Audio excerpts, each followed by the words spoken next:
Good evening, everyone. Thank you for attending tonight's regular City Council meeting. For the record, it's December 19th, 2024, and the time is 6:30 p.m.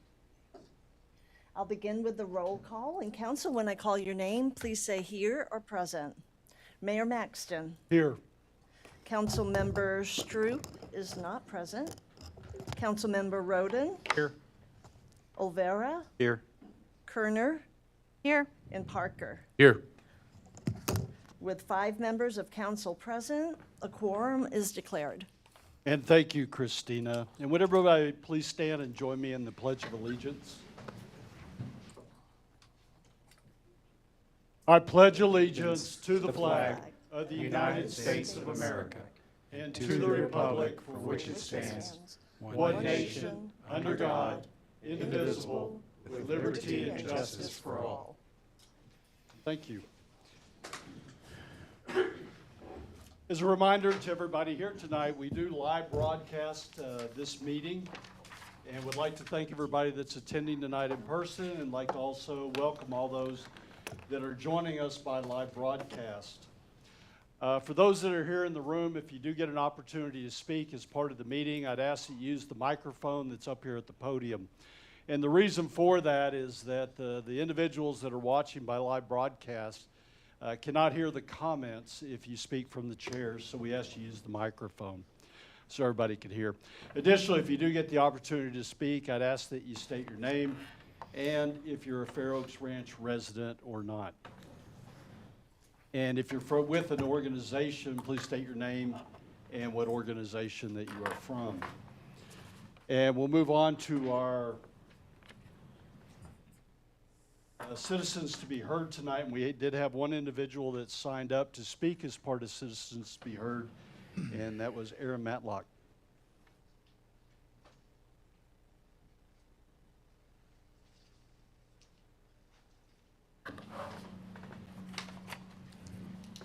Good evening, council members.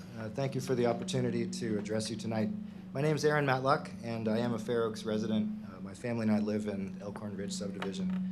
I'm also an emergency physician. I've got over 14 years of experience in that field, including service in the U.S. Army as an ER doctor, both in garrison and combat settings, and currently work in one of San Antonio's 2 Level 1 trauma centers. Yesterday, my wife and 5-year-old son were very nearly struck by a vehicle in the pedestrian crosswalk that links the neighborhoods of Elkhorn Ridge and Front Gate with Van Robb Elementary. A motorist did not see or yield to them in the crosswalk and passed within inches of hitting them. The crosswalk I speak of is a 4-way stop intersection at Dietz Elkhorn and Elkhorn Ridge, less than a quarter mile from Van Robb, and is a major passage, in fact, really the only intersection of significance for many children who walk to Van Robb each day. So I have an image of this intersection. Many of you probably have stopped many times at this 4-way stop, but I'm happy to share this if you like, but as you can see and may have seen in person, the crosswalk is marked with paint that is barely, if at all, reflective, and there is no signage that indicates that to motorists that this is a pedestrian crosswalk in addition to being a 4-way stop. And also there is no crossing guard that's assigned to this intersection. By contrast, crosswalks adjacent to Fair Oaks Ranch Elementary are marked with appropriate signage just outside the building here. And there is a crossing guard that is assigned to that, the crosswalks adjacent to that school. So in my line of work, I take care of many people whose lives are forever changed or ended because of auto pedestrian accidents. And certainly some of these are attributable to drunk driving or other such harmful behavior, but really many of them happen simply just because conditions were not safe for pedestrians to legally cross the road. And in my opinion, and the opinion of many of my neighbors, that's what we're dealing with in our community, in our neighborhood now. So in order to address what we consider to be an urgent safety matter, we request the following from the city: reflective paint, lighting to mark the crosswalk as a pedestrian crosswalk at that intersection, signage that makes it clear that the presence of a crosswalk is in that intersection, moving the edge of the school zone west on Dietz Elkhorn to include that intersection. It currently starts just east of that intersection, closer to Van Robb.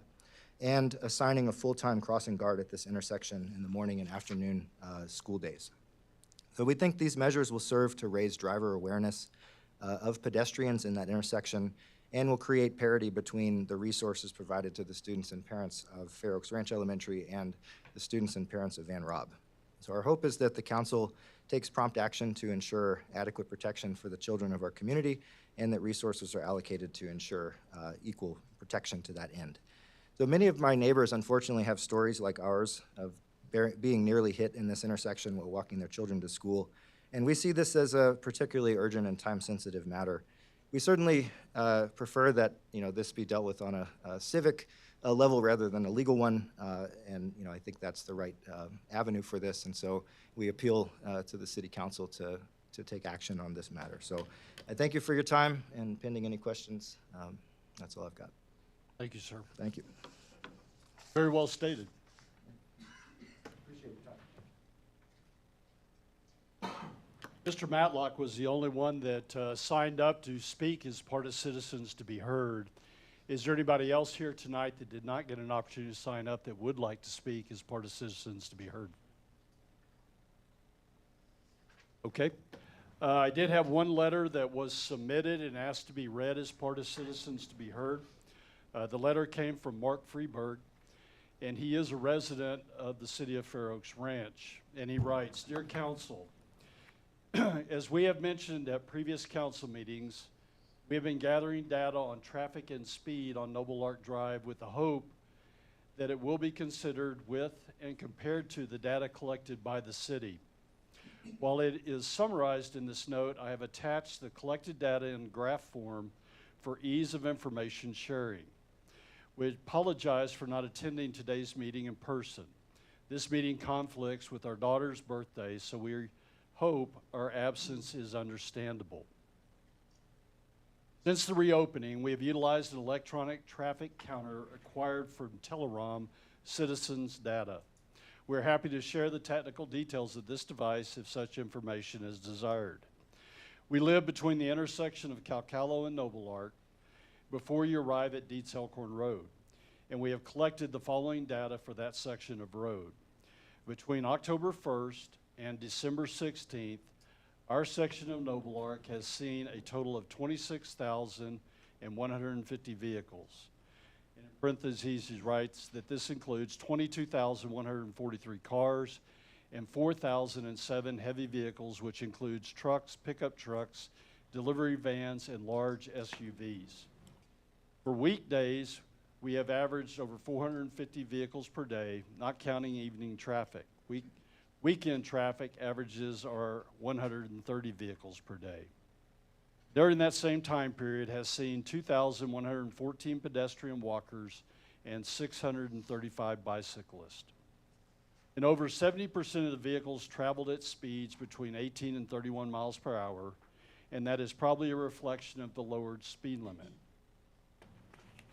The majority of the traffic counts occurred during school drop-off and pickup hours. For perspective, according to Bernie ISD enrollment data, prior to school rezoning in 2023, the residents of the Woods had 37 children attending Van Robb Elementary. The traffic is clearly coming from elsewhere. We're not qualified to speak as to whether these traffic counts are what is typically expected on a local neighborhood street, but we are sharing them for the council's consideration and to inform the process. Again, we appreciate the city's efforts and the seriousness in which it is handling this matter. For the record, we continue to support full closure of the street or, in the alternative, a right turn only provision. If anyone wants to see the data for themselves, it can be viewed at https://telerom.net. Just find Bernie Noble Ark Drive on the map and click on the street segment in yellow. Signed sincerely, Mark and Brandy Freeberg. And with this, he also did submit several graphs of the data that he had collected.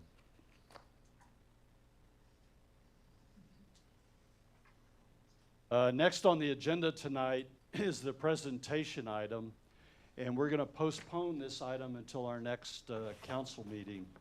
Amanda Valdez, who is the president The Texas Registered Municipal Clerks Association was supposed to do the presentation, and she could not make it to tonight's meeting, so we're going to defer this to the meeting in January. And so with that, we'll move on to our consent agenda for tonight. And we have 4 items on the consent agenda. First, the approval of the November 21st, 2024 regular city council meeting minutes. Second, approval of the December 5th, 2024 regular city council meeting minutes. Third, approval of a resolution authorizing the execution of a purchase order with Apollo Information Systems Corporation for an IT assessment. And last, approval of a resolution to approval of a resolution to appoint Mr. Ed Barron to the Kendall Appraisal District Board of Directors for a 2-year term commencing January 1st, 2025 and concluding on December 31st, 2026. Are there any council members that would like to remove any of these 4 items from consent to consideration? Could I get a motion to approve the consent agenda? I so move. From Laura, and a second? Second. From Ruben? All in favor of approval of the consent agenda, please say aye. Aye. Any opposed? The consent agenda is approved. Thank you, council.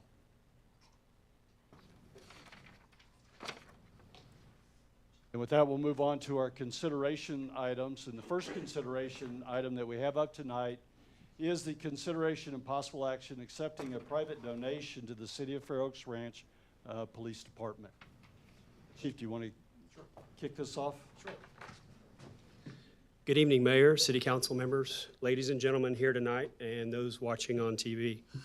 My name is Todd Smith. I'm the Interim Chief of Police, and I'm here to discuss the generous donation of $2,000 made by Mr. and Mrs. John Lolate to our police department, which is intended to enhance our workplace atmosphere by creating and displaying professional photographs of our officers on canvas frames within our public safety facility.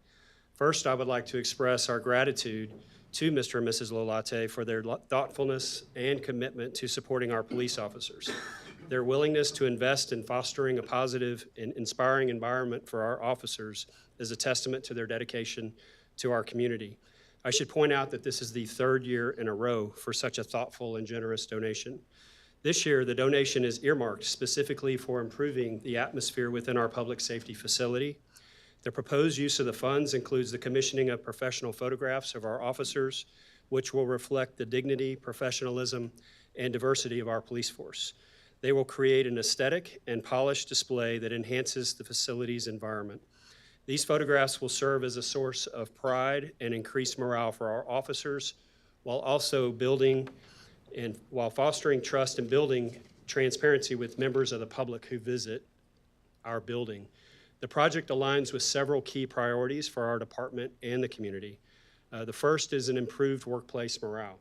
A well-decorated and visually inspiring environment has been shown to boost morale, productivity, and a sense of pride among our employees. Next is public engagement and trust. Visitors to our public safety facility will see the faces of our officers serving our community, fostering greater transparency and connection. Next is recognition of our officers' service.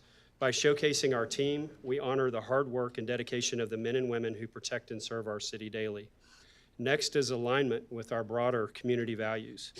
The Lolate's donation reflects a broader community sentiment of appreciation and respect for our police officers, which this project will symbolically reinforce. The $2,000 donation will be carefully allocated to ensure maximum impact. And the project is not just about beautifying our facility, it's about creating a culture of respect, pride, and connection within our police department and the community. We respectfully request the City Council's approval to accept and allocate the donation in accordance with the outlined plan. Once again, we extend our deepest thanks to Mr. and Mrs. Lolate for their generous donation and contribution to the City Council for considering this initiative. Together, we can ensure this project reflects the values and aspirations of our city. Thank you, and I'm happy to answer any questions you may have. And if there are no questions, I'd love to invite Mr. Lolate up to say a few words. Come on up. Yes, sir. Floor is yours. Thank you again. Thank you very much. My name is John Lolate and my wife, Nomi Lolate. We'd like to take this opportunity to thank the patrol officers and the staff at the Fair Oaks Ranch Police Department and all that they're doing. They keep our community safe. It's very livable and enjoyable. Every day, even as far as the patrol stop, traffic stop, they put their lives in jeopardy. And not many people may realize that, but they really do. So we're really, really thankful for what they do. We're so grateful that we will make this donation every year that we can that would help you all out and shows our gratitude to y'all. So we thank you very much. Thank you.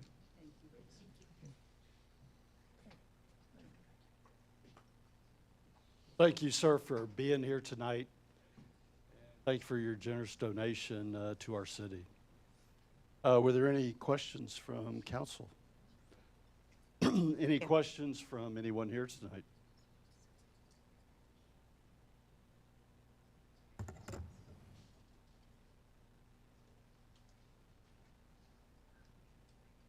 And with that, then, could I get a motion to approve the city's acceptance of a private monetary donation to purchase equipment for the police department in the amount of $2,000?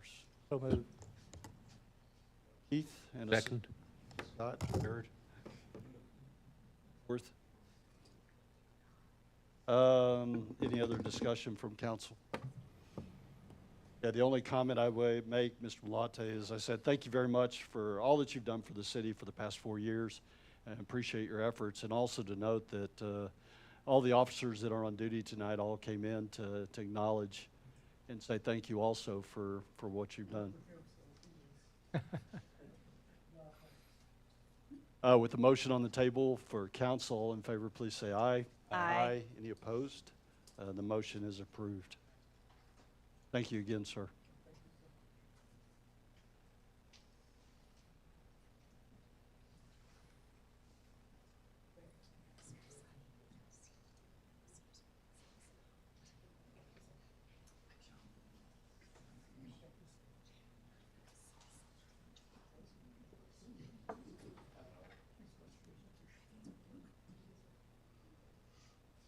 The second consideration item that we have on the agenda tonight is the consideration and possible action approving a resolution authorizing the execution of a purchase order with Innovation Network Technologies for a partial network refresh.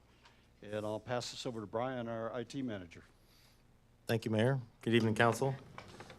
Brian Lejeune, IT Manager. Before you is a consideration item regarding a partial refresh of our network infrastructure to replace end-of-life devices and increase capacity for connectivity with our infrastructure. End-of-life means the device is no longer going to be supported for software updates. Should a replacement fail, so should the device fail and need to be replaced, and also an increased probability of failing is what end-of-life means. Replacing and upgrading this infrastructure will also address security issues from end-of-life devices.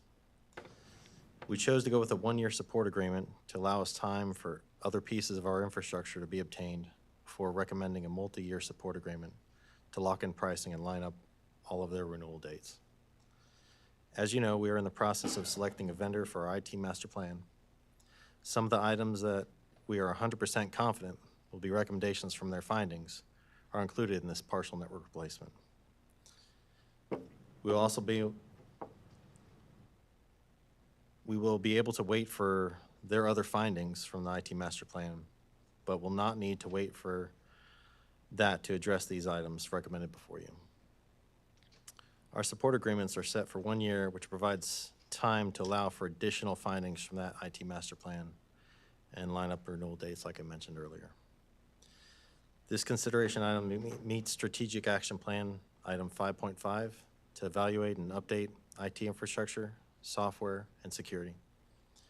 Since we'll be utilizing a DIR-listed purchasing cooperative, it will fulfill our competitive procurement requirements. The cost for this project is $88,049.10, which includes a 10% contingency and approximately $2,750 in and accessories, and $949 to extend support for our existing firewalls until March. Please let me know if you have any questions regarding this project, as I'm open to providing you answers. I kept this very high level. If you have any questions that are technical in nature, I'm happy to get you what you need to make an informed decision. Questions? Yeah, Keith? Just to clarify, was this not in the budget? Is this something outside the budget that we That's approved? correct.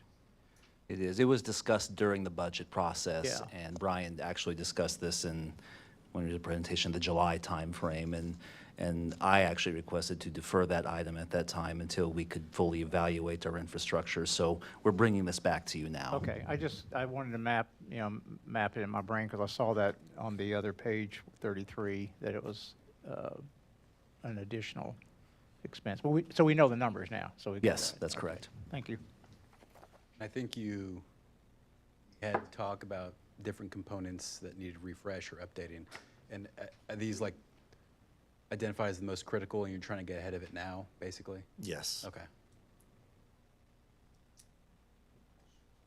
Folks, I have to ask, is there anything else that's out there that's not on the list to be added? These are identified as the most critical that need to be handled immediately.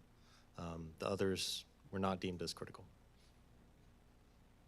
I will say that Brian referenced the IT master plan, which we advertised a request for proposals for just last month. This council will likely see that item in January. The results of that plan will more fully answer your question, Mr. Parker, of what else is out there. All at once if we need to. Yes, sir. Else? Did anybody else here have any questions for Brian on this? Think I get a motion to approve a resolution authorizing the execution of a purchase order with Innovation Network Technologies for a partial network refresh. I so move. Laura? Ruben? Any other discussion from council? With the motion on the table, all in favor, please say aye. Aye. Any opposed? The motion is approved. Thank you, Brian. Thank you, council. Third item that we have on the agenda tonight is consideration and possible action approving the first reading of an ordinance amending the budget for the fiscal year beginning October 1st, 2024 and ending on September 30th, 2025. And I'll turn this over to our Finance Director, Summer. Yes, thank you, Mayor. Good evening. I'm Summer Fleming, Director of Finance. So this amendment would reappropriate funds for encumbrances, which are commitments from issued purchase orders from last fiscal year that have not yet been fulfilled or paid, and project appropriations from last fiscal year for the projects that have not yet been completed. In accordance with generally accepted accounting principles, these encumbrances aren't reported as expenditures in the fiscal year 23-24 year. The funds for these encumbrances have been allocated in the respective fund's unassigned fund balance.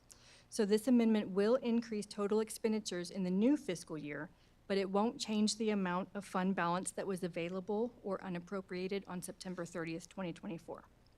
So staff is also recommending the additional $88,050 of new appropriations for the partial IT network refresh that Brian just presented, and $150,000 for water well pump replacements. While it is not known when a well pump may go out, I recommend budgeting for 3 replacements annually to ensure budgeted funds are available if necessary, and the fund would remain unspent if pumps do not need to be replaced. So this amendment would increase total appropriations by $4.9 million, as shown in the chart on page 33 of the agenda packet. $685,903 is for those prior year encumbrances. $3.975 million is for the project still in process, and then $238,050 is for new expenditures not included in the fiscal year 24-25 adopted budget. Are there any questions?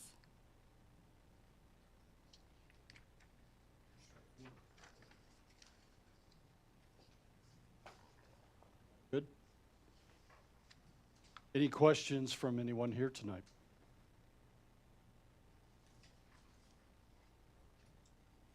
Get a motion to approve the first reading of an ordinance amending the budget for the fiscal year beginning October 1st, 2024 and ending on September 30th, 2025. So moved. Scott? Second. Keith? Any other discussion from council? On the motion on the table, all in favor, please say aye. Aye. Any opposed? The motion is approved. Thank you, Summer. All right, thank you.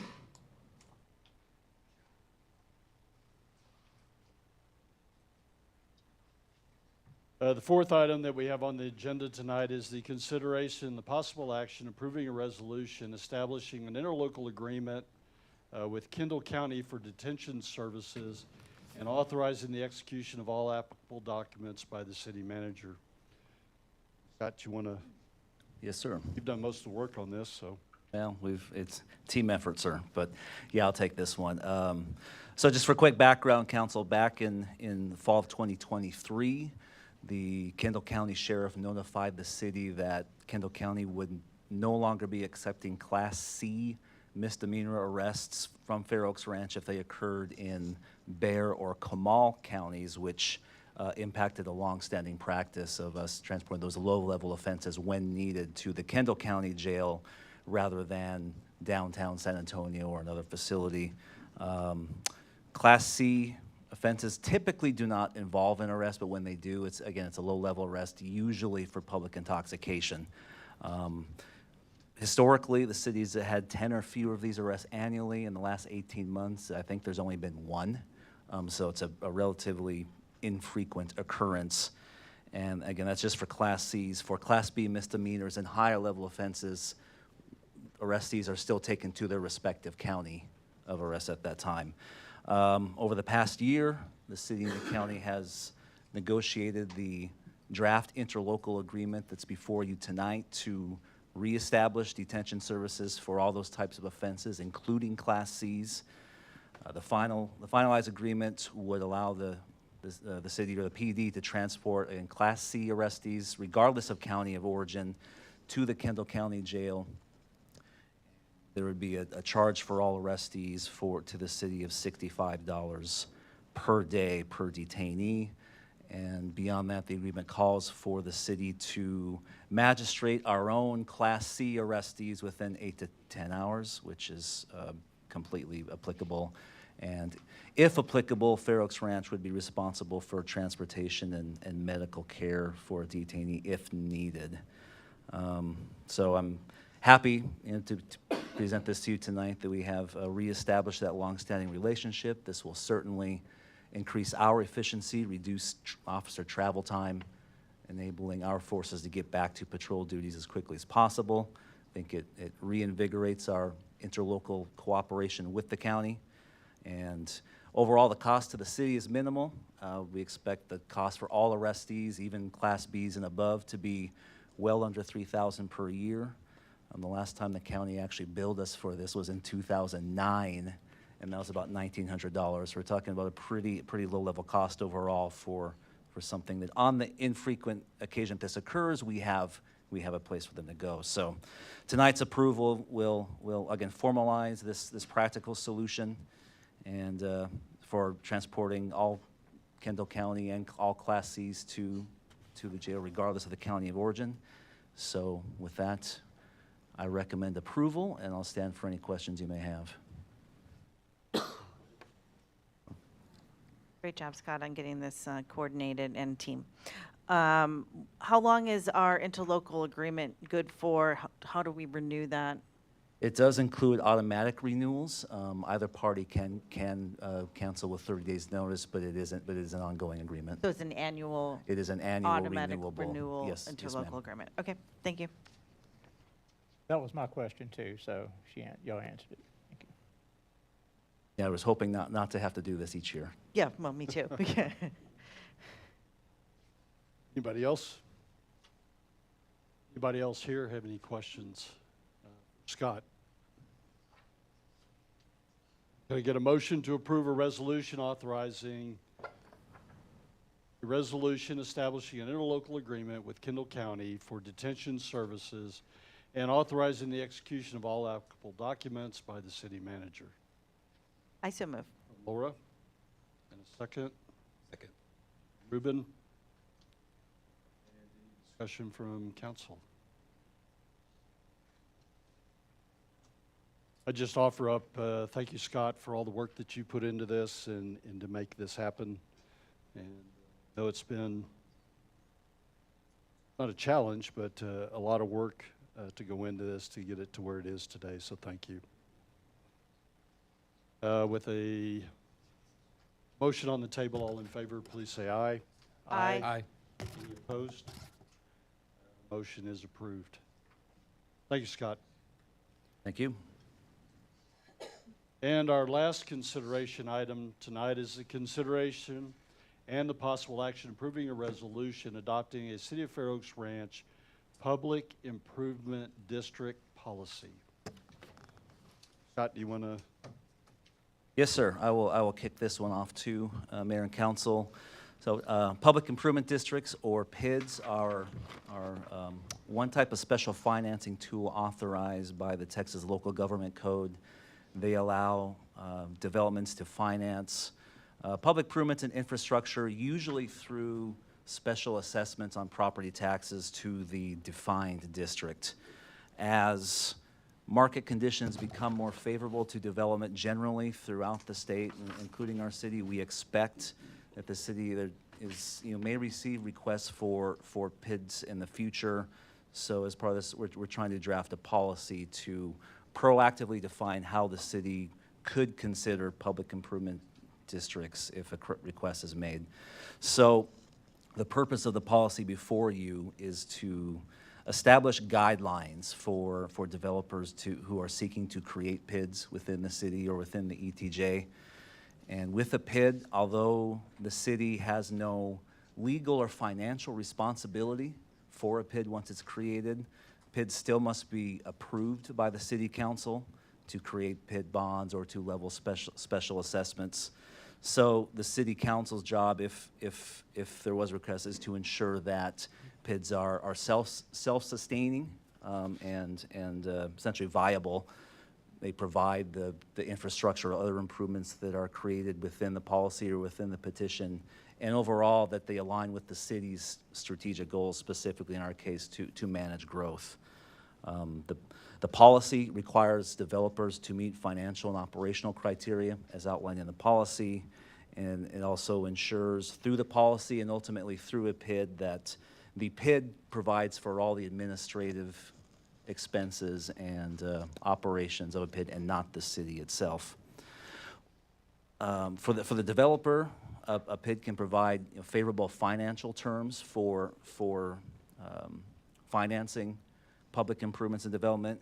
One of the potential key benefits to the city of a PID is that cities can leverage PIDs for getting key aspects of a development that a city may want, such as reducing density, reducing water use, or funding key infrastructure that the city may want completed in the future. So in other words, the city can incentivize a PID to manage growth in alignment with our strategic plan and our comprehensive plan. So within the policy, you have before you some of the key highlights. And as required by state law, developers, if they are requesting a PID, they must submit a petition for PID creation, which is supported by a majority of property owners within the defined boundaries. The city council has to evaluate said petition based on alignment with our comprehensive plan and other city initiatives. The city ensures that there are financial safeguards in place, ensuring third-party consultant fees, bond expenses, et cetera, are paid by the developer. And overall, the policy is just that. It's setting a framework for potential developers to look at, under which the council will even consider a PID. So we're setting up the general guidelines where if you're looking for, this is what the city is looking for. Each individual request, if they were come to pass, would still have to come to the city. There is a defined process where this sets the guideline, but each PID has to go through a formal process by state law in which they petition for a PID. There is a public hearing process involved, so the city would consider any individual request on an individual basis. But the policy itself sets the framework or the guidelines for what the council might approve. Much like a financial policy that we have for the city, it sets the overall framework by which we make policy decisions. I placed on the dais a modified version from what was in your packet. There are just a few key changes that I will go over as quickly as I can. They're relatively minor in nature, but these were proposed to you after consultation with the city's financial advisor, Samco. So very quickly, under Section 2, which I believe is on Section 5, and Section 2 General, we just added the word capital to distinguish a capital public improvement district from an operations and maintenance public improvement district. O&M PIDs are rare, but technically O&M PIDs can overlap, so we were just making that clarification. Also under general provisions on page 6, we removed the reference to professional management plan according to the city's financial advisor. These items are already included within a PID, and there's no specific place or specific management plan per se that is separate from the PID itself, so that was just kind of redundant language.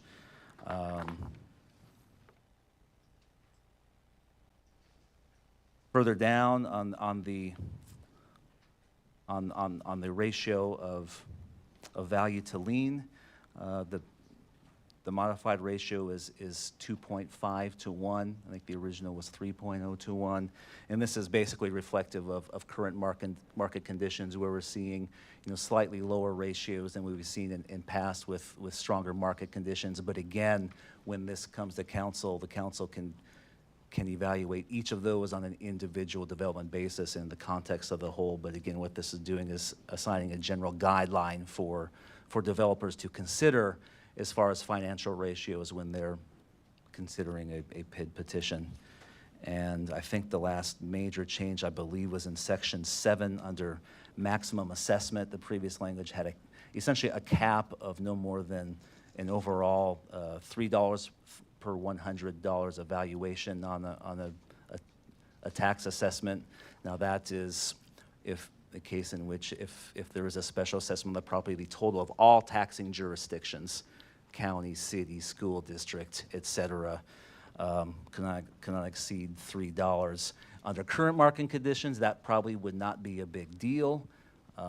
If conditions were to change for any reason, caps can sometimes be restrictive. So what this does is essentially replace that language to say, once again, that the city will consider the overall total assessment based on the city's assessment of what that maximum cap should be, and that would be set forth in the PID petition itself, rather than setting an arbitrary cap. Those are the major changes. I know that's a lot to take in, but again, overall, the premise of the PID policy, again, is to set that framework, a guideline for establishing a framework for staff and ultimately the council to give a starting point for negotiations. If we receive a PID request, council would still consider each on an individual basis, but this request specifically is to adopt a formal policy from the council for evaluating future PID proposals. That was a mouthful. City attorney is also available to answer if you have specific legal or other questions about the PID policy. I'll do my best to answer your questions as well, but that is about the quickest recap I could give Mr. Mayor for what this PID policy does. But with that, I'll stand for questions. Questions for Scott? Nope. Just have one administrative question. How often do we review this policy or any policy? Do we have a policy on policies? We don't currently, but as far as our financial management policy, we're getting into at least an annual review process, which you'll be seeing in the coming year. Doesn't mean we'll make changes annually, but the intent is to review them annually. We haven't set out a formal review period for the PID policy. That's not contained in this agreement. That certainly could be, but as of right now, it would be. I short think answer, that as might be in council the long demands. term a good thing to take a look at, just because we have so many policies that the council over the years have passed, and most of us probably don't even know some of those because they were passed so long ago, so probably good for a regular review cycle, so one, we're aware and give the opportunity to make updates as necessary. But No, that makes not sense. Thank related you. to this vote, but in general. Understood. We can certainly follow up with Andrew Friedman, the financial consultant, and see if he recommends a particular period of time. Yeah. So- Yeah. Anybody else? Real quick, I'm assuming without having anything to compare it to locally, pretty standard policy, Take that tracks one. the statute. It tracks the statute, yes. And I think the things that were essential, at least for Fair Oaks Ranch, was working with your financial consultants to make sure that we set the numbers and the ratios in a way that he believed fit this community and your values that were present in the current market conditions. And so that's where these get modified for each jurisdiction. So.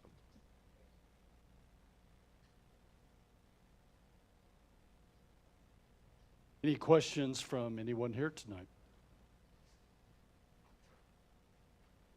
Can I get a motion to approve a resolution adopting a public improvement district policy?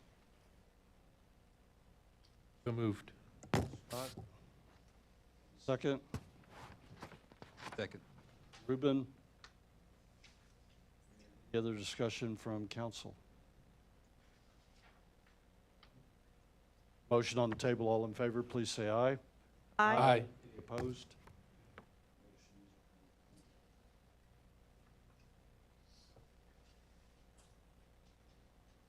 That completes the consideration items that we had on the agenda tonight. We do have one workshop item tonight, which we're going to talk about the Noble Ark speed limit.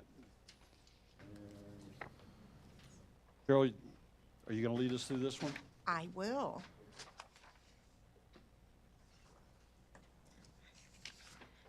Thank you, Mayor and Council. Carol Van Zant, Assistant City Manager. Tonight's agenda item is to receive direction on the 20 miles per hour speed limit on Noble Ark Drive and on Calcola Drive. A quick background. On August 1st, after hearing resident concerns regarding pedestrian safety due to increased traffic volume and speeding, the City Council authorized the 30 miles per hour posted speed limit to be reduced to 20 miles per hour. As August 1st was so close to the start of a new school year, an emergency ordinance under the city charter was adopted with an expiration date of October 2nd. To help assess the effects of the speed limit reduction, staff placed the radar feedback signs on Noble Ark and Calcola on August 23rd. This slide here depicts the location of the radars and how vehicles are being captured.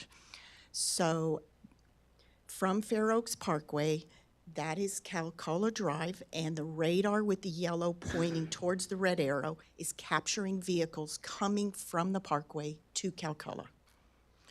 On the top portion is Dietz Elkhorn Road. The arrow is pointing down towards Calcola and Noble Ark. The radar in the yellow in the middle pointing towards Dietz Elkhorn is capturing the vehicles traveling southbound on Noble Ark. This, as I go through the graphs, this slide, this visual is very helpful, so I think I included it in your packet. On September 5th, the City Council extended the emergency ordinance to January 31st, 2025, as additional time was needed to collect speed data. As you may remember, it was found that the radar signs were too close to Dietz Elkhorn and to the parkway, thus not catching the vehicles at top speed. A summary of the radar feedback signs that are being presented tonight includes monthly average vehicle counts and speed from September 11th to December 17th. On each of the graphs, you will note that the blue column represents Noble Ark, while the orange represents the Calcola. This first graph depicts the average daily vehicle count by month, September, October, November, December. started roughly in the high 200s and moved on up to the 300s. We feel the uptick in the numbers can be attributed to driver awareness of the Noble Ark Dietz Elkhorn intersection being open and trying to avoid the Tivoli Way project construction area. As you can see from this graph, Noble Ark saw an average of 287 vehicles, while Calcula saw 234 vehicles. This graph is basically the same, except it's for peak school hours. The peak school hours are 7 a.m. to 8 a.m., 2:30 to 3:30 p.m. I apologize. On the first graph, I should have noted, we excluded weekends and holidays. These are weekdays.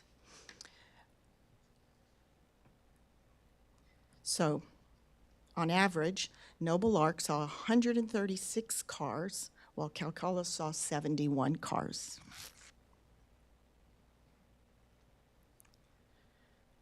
Now we're moving on to speed. This slide and the next slide is speed related. So this one here, we had average speeds, including the next slide I'm going to show you is roughly 20 to 22 miles per hour. And that is both for Calcula as well as Noble Ark. So this one is average speed by month. This one is average speed by month during the same peak school hours, 7 a.m., 2:30 to 3:30. So just a quick summary. On average, again, Noble Ark saw 287 vehicles daily, while Calcula saw 234 vehicles, again, weekdays only. During school hours, on average, Noble Ark had 136 vehicles, while Calcula had approximately 71 vehicles. We noticed more vehicles utilized the southbound route from Dietz to the Parkway. The speed averaged, as noted, was 20 to 22 miles per hour. Now, while there were some exceptions, less than 15% exceeded 29 miles per hour.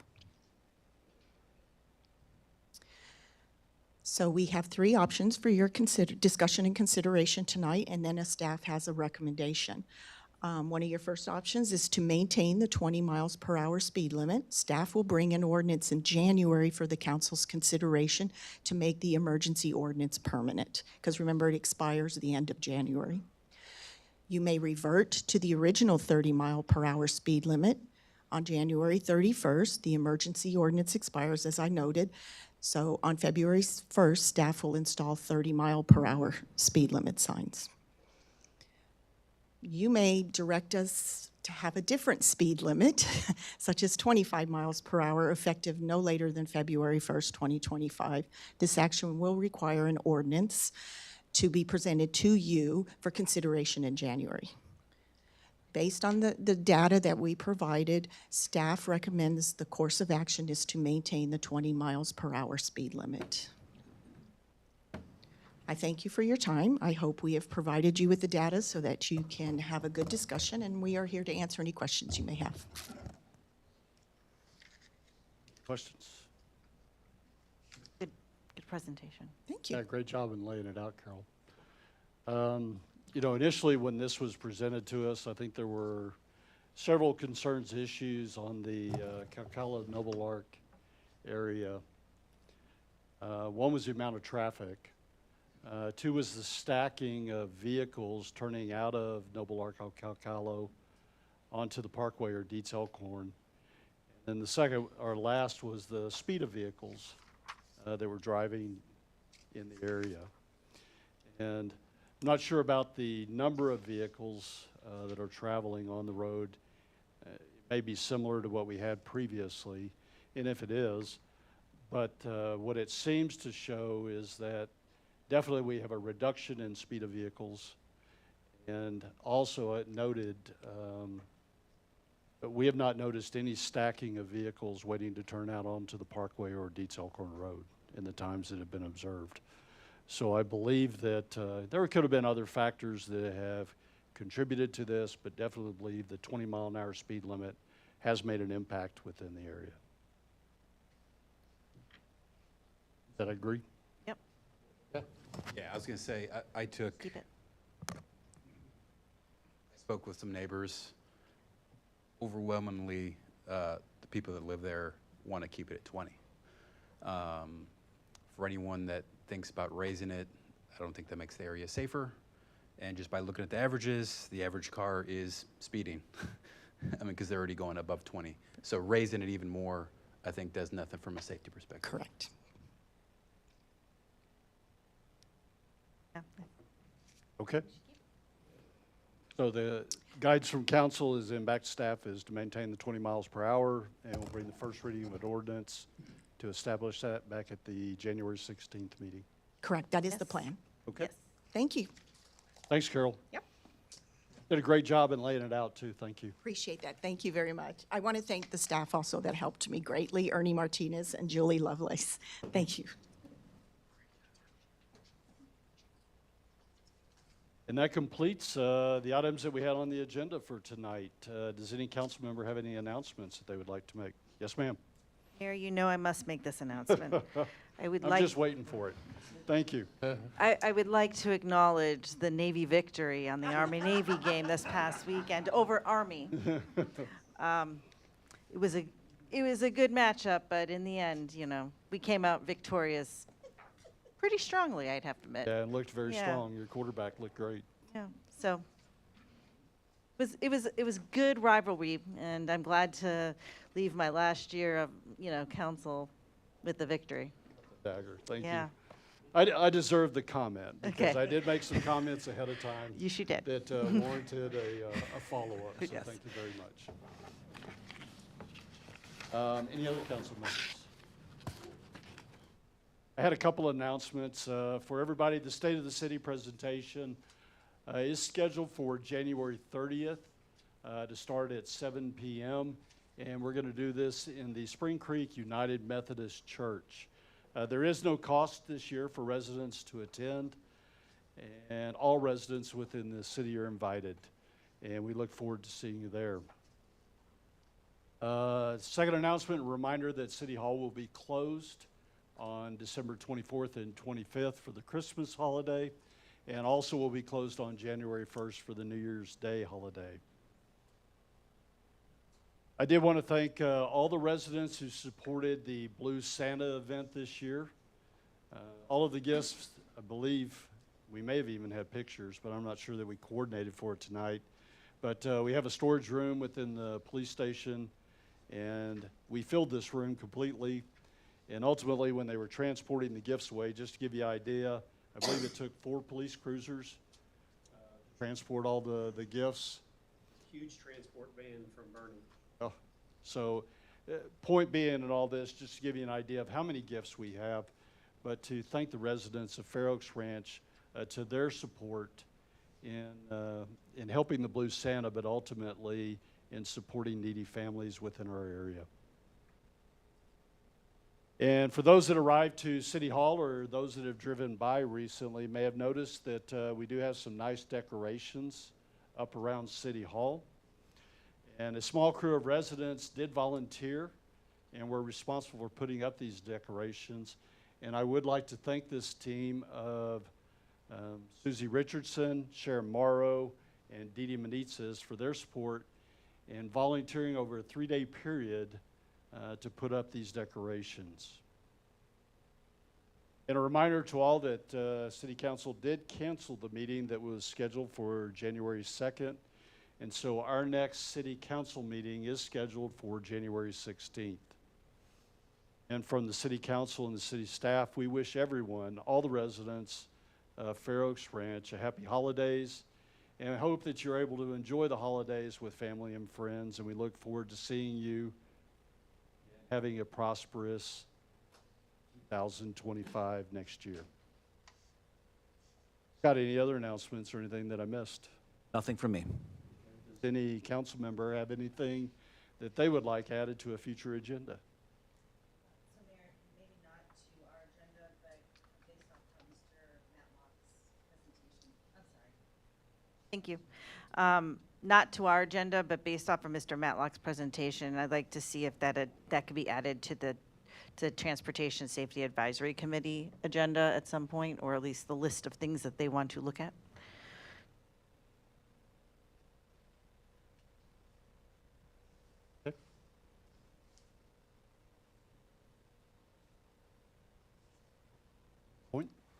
Thank you. Anybody else? Well, I did have one follow-up. We do have a short police video tonight we'd like to share with everybody, and this highlighting the arrest of two well-known culprits that are in the area.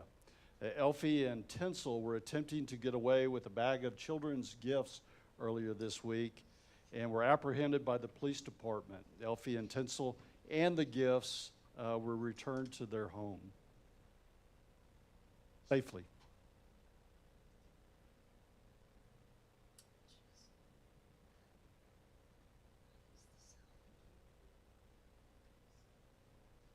We're taking something. Yeah. That one right there was trying to climb out of there when I was pulling up. Y'all know him? He says he knows y'all. Elfie. His name's Elfie? Okay, so he was telling me the truth. Tinsel. Tinsel? Okay, because they were telling me their names, but I thought they were lying. But this guy was trying to get out while I was trying to pull up over here. Oh my goodness. You know where I found them? You know where I found them? Where? They were running down there with a big old black bag. Where you got the bag from? I don't know where. I'm asking. No? All right. Well, you want to see Tin? She been crying back there saying she gonna get in trouble. You see her in there? Yeah. Yeah? She said she was sorry. Look, and they were running with that bag. That big old bag. How did they hold it? I have no clue, but I saw them with it like this above them, and they were like that. So I have to make sure I grab them. You want to go ahead and get her? Yeah. Yeah? Okay. Ready to unbuckle it.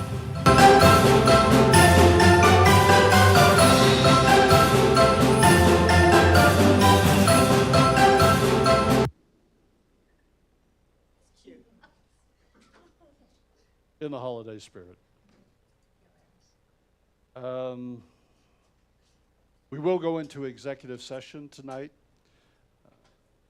Pursuant to Section 551.101 of the Open Meetings Act, Texas Government Code, a quorum of the governing body hereby convenes in closed session.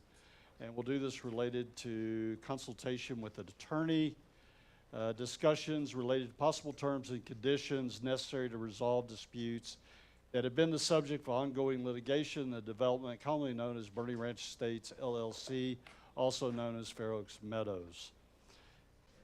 Christine, I have the time now is 7:27, and we're moving into executive session.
Hear me okay, Casey? Yes. Christine, I have the time now is 8:19, and we are back in open session. During the time we were in executive session, there were no decisions made that required a consideration back in open session. That's all we have for tonight. Christine, anything that I missed or anything we need to go back and cover? No, sir. Scott, from your perspective, anything else? No, sir. All right. I have the time now is still 8:19, 8:20, and we are adjourned.